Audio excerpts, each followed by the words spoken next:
If you have a smart home, I bet you've been checking out some smart locks. A lot of them are big and bulky, and you just don't want that eyesore. Well, today we're going to check out the world's smallest smart lock, the Friday Lock. Let's check it out. Welcome back. If you're into smart homes and smart home stuff, you're definitely in the right place. I do want to let you know, Friday did send this out to me for a full honest review, but that's not going to sway my opinion in one way or another. If something is bad, I'm definitely going to let you know. This video is a part of my HomeKit series, so if you're into Lady A or Google, unfortunately this lock will not work for you. I do believe it does have a Google app, but does not work with Google Home. So if you do have an Android phone, you might be able to use this, but you know, if you really want to get full functionality out of this, you definitely want to be using Apple's HomeKit. Now, the real big selling feature here is the design. It doesn't look like a normal smart lock. It actually has a Scandinavian design and comes in 6 different colors. It comes in steel, bronze, brass, gunmetal, copper, and I got the nickel satin, which matches my current lock, so it blends right in. They do claim this is the world's smallest lock, but unfortunately there is another smaller lock, one that you can't even see. At CES 2020, just this past couple months, I learned about another lock that is built inside your normal lock. So you actually take out the guts and you replace the deadbolt, but you still have the outer guts. To me, that is the world's smallest lock. Now, that is something brand new to the market, and when this came out and all the marketing materials, this was definitely the world's smallest lock. I mean, look at this thing. This doesn't even look like a smart lock. So I don't think it's the world's smallest lock anymore, but it's definitely still pretty cool. Now, when it comes to installation, this is super easy to install. That is because it is a retrofit lock, meaning that you're only replacing the inside handle. You're not replacing the outside where the key is or the guts inside. It does come with a nice color brochure, which scared me at first because it tells you that you might have to cut something. But I can see in most locks and in my lock, you don't need to cut something. You just need the little backer plate to push it away from the door a little bit. To remove your old lock, I do recommend that you put a piece of tape on the outside to hold the outside guts in. You go ahead and unscrew the 2 bolts on the inside, take off that back, and then go ahead and line up the Friday Lock to see how it looks. You might need the adapter plate to fill the hole, but in most cases you'll need that adapter plate just for the distance between the tailpiece and where the lock actually sits. You then want to take a look at the base plate, which is actually not an additional plate, it's the actual inner guts or the lock itself. You want to take out that little piece of paper that's in the middle, and then you can actually start turning it around and you can see the little different colors. They're a little hard to see at first, but they're definitely there. You want to identify which manufacturer of lock that you have, look at the instructions, and it's going to tell you where to put the screws with the corresponding colors. You then want to install the correct tailpiece adapter, which is only 2 options. Once that's done, you want to make sure this thing turns and moves smoothly, because if there's any hiccups here, now's the time to fix it before you move and install the battery, which you definitely want to charge up ahead of time. Now, when it comes to battery life, unfortunately it's only about 3 months. I'm not able to test that fully for this video review, but I will be updating my full pros and cons list where you can get more information on the battery life, so definitely check that out right there. Now, this battery is not a normal battery. This thing is huge, and it's not something you're going to find in your local drugstore. They do sell additional batteries on their website for about $20. Highly recommend you pick up an extra one, that way you can have it ready to go when one dies. They do take a while to charge up in the proprietary charger. If you're like me, you might want to pick up one of those also, because guess what? These things are useless if the battery dies and there's no way to charge it up. So definitely you do want to have a spare charger just in case you lose one. They're a little bit more expensive, around $35.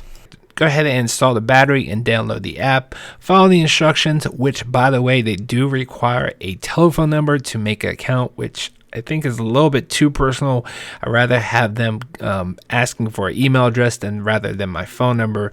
But I did it for you guys and I set up the account anyways.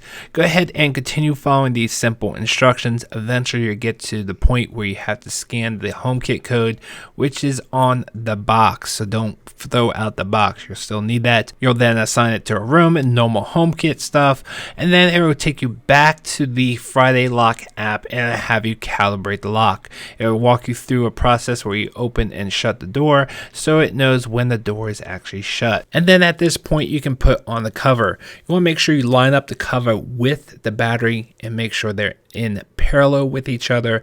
Otherwise the locking mechanism will not work properly and the face or the cover would just fall right off. Once this cover is locked on, it's actually a little difficult to get off. You want to make sure you take 2 credit cards and put them in the right areas. You can just keep them parallel with the turning or the locking mechanism. Here I put them in wrong. I got them on the wrong side of the lock, and in this video I have them in the right direction. You can just push in and it will pop right off. And now going back to the Friday lock, you can simply lock or unlock the lock simply by sliding it back and forth or simply tapping it. Now, if you're going to be using this with Apple's HomeKit, you will need a Apple hub or a HomeKit hub, which can be an Apple TV 4th generation or better, a iPad, I think it has to have iOS 13 or above, or a HomePod. That will give you the functionality of using the lock even when you're not home, as long as within a Bluetooth range. Unfortunately, this is a Bluetooth lock.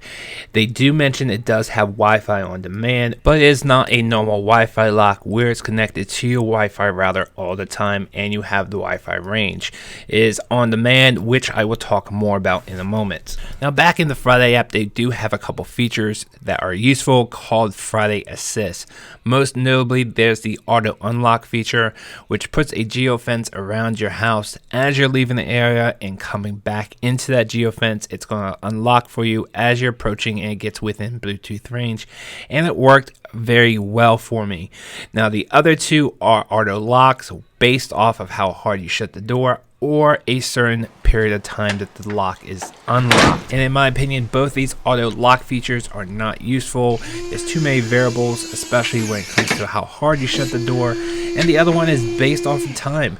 And that time, the door might not even be shut and it's going to lock anyways. So I would like to see a door sensor or some way to know the door is actually shut before it is locked. Now it does get jammed occasionally. You're going to have that with any smart lock.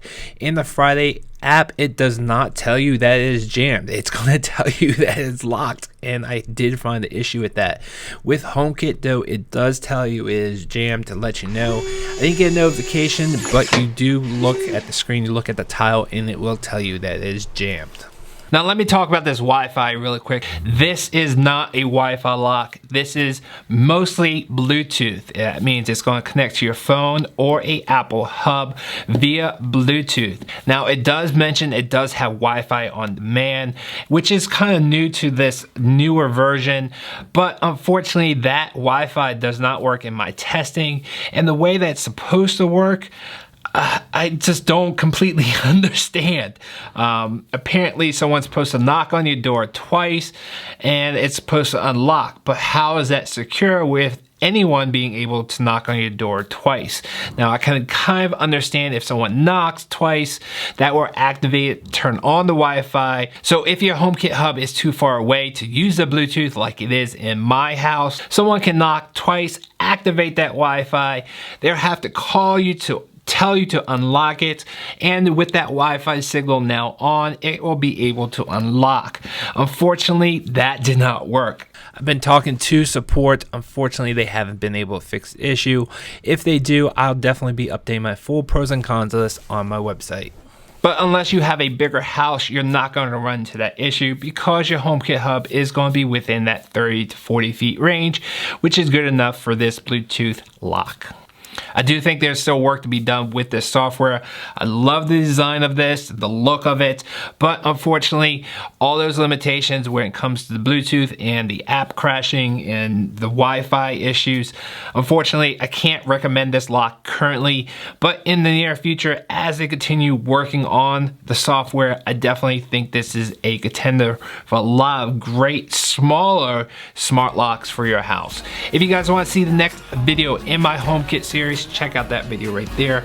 If this is your first time here, I hope you would consider subscribing, that blue circle, and I will see you on the next video. Thanks for watching. Nothing can break me.